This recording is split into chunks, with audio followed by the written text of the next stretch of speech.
وہ آیت اللہ شمس الدین جو ہے وہ بیان کرتے ہیں، ان کے والد کے دوست تھے، وہ حج میں ان کی دوستی ہوئی تھی، اور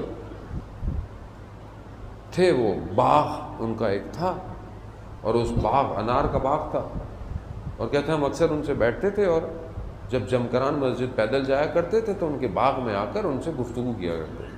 تو وہ امام کا جب بھی ہم ذکر کرتے تھے تو وہ رونا شروع کر دیتے تھے، گریا شروع کر دیتے، بتاتے نہیں تھے ہمیں کچھ، لیکن ہمیں والد صاحب نے بتایا ہوا تھا کہ یہ امام کے بہت قریب ہیں، لیکن ہمیں انہوں نے کبھی بھی نہ ہمارے والد نے بتایا نہ انہوں نے بتایا تھا، کہ ہمارے اندر ظرفیت نہیں تھی شاید ان چیزوں کو۔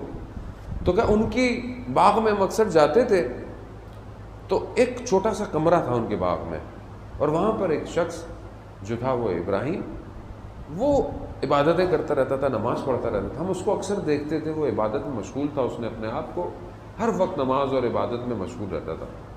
ایک دن ہم جب آئے تو وہ نہیں تھا، تو وہ جو باغ کے جو مالک تھے، ہم نے ان سے پوچھا ابراہیم کا، تو وہ رونے لگے، گریا کرنے لگے۔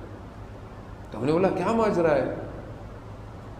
تو کہتے ہیں مجھے تھوڑا تھوڑا شک تھا، لیکن مجھے یہ نہیں پتا تھا کہ ابراہیم امام زمانہ کے اتنے نزدیک ہے۔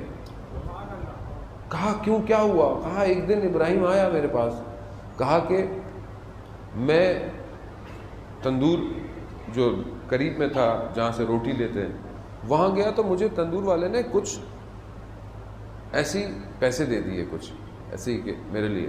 جب میں لے کے باہر نکلا تو مجھے امام آئے میرے پاس، کہا یہ پیسے واپس کر دو، تمہیں اگر پیسے چاہیے ہوں تو فلانے کے پاس جایا کرو۔ تو میں نے وہ پیسے واپس کیے۔ جب میں واپس، وہ آئے کہ تم میرے پاس آئے، میں نے پیسے مانگے، تمہیں کس نے؟ کہا مجھے امام نے تمہارے پاس بھیجا ہے کہ تم سے پیسے۔ کہہ رہا میں نے جا کے بعد میں تندور والے سے پوچھا تو ماجرا صحیح تھا، اس نے کچھ پیسے دیے تھے، اس نے اس کو واپس کر کے آ گیا۔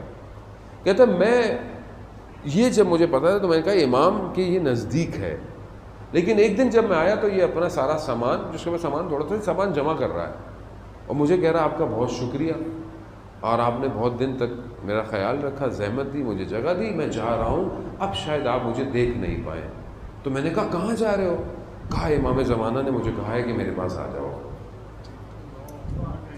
عام آدمی ہے آج کے دور کے اندر، آج کے دور کے اندر لوگ امام کے قریب ہیں۔ کیسے قریب ہیں؟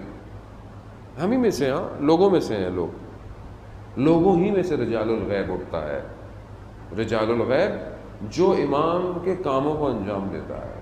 بعض اوقات ہم امام سے استغاثہ جو کرتے ہیں، امام کسی کو بھیج دیتے ہیں ہماری مدد کے لیے، ہر وقت امام نہیں ہوتے ہیں، امام کے بہت سارے لوگ ہیں ہر جگہ، وہ آ کر ہماری مدد کر کے چلے جاتے ہیں، ہمیں پتہ بھی نہیں چلتا بعض اوقات۔ کیسے انسان پہنچ گیا؟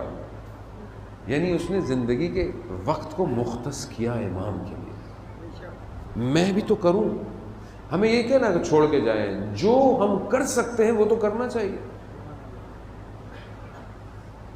جو کرنا چاہیے، اور اس کا طریقہ یہی ہے کہ میں اپنی زندگی میں خدا کی ملاقات کو بڑھانا شروع کر دوں۔ میں واجب نماز پڑھتا ہوں، میں مستحبات، میں دعائیں، میں تعقیبات، قرآن کی تلاوت، ان چیزوں کو ایڈ کروں، یعنی میں وہ نہ رہوں جو پہلے تھا۔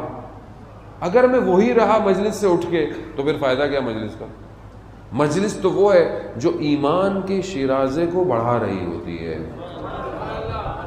بڑھا رہی ہوتی ہے، گھٹاتی نہیں ہے، کنفیوز نہیں کرتی ہے، لڑواتی نہیں ہے، جوڑتی ہے مجلس امام حسین۔